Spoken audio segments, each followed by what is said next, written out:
So I got this Joby tripod, but it has a broken leg. It's very common, and you can see a very small crack over on this ligament.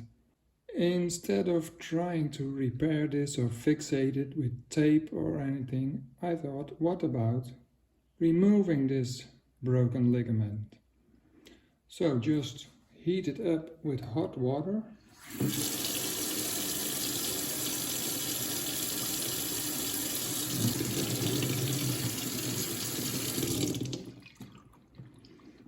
And then try to remove this part with a small break in it. Oh, sorry about that.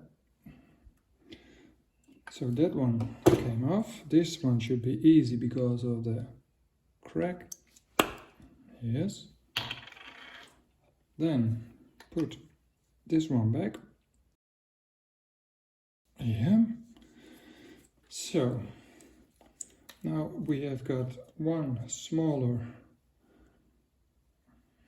leg, but they are all rigid. No more broken leg. If you want all three to be the same length, then you can repeat the process on the other legs and remove one ligament. It's just a bit shorter, but no more broken legs. They are all rigid.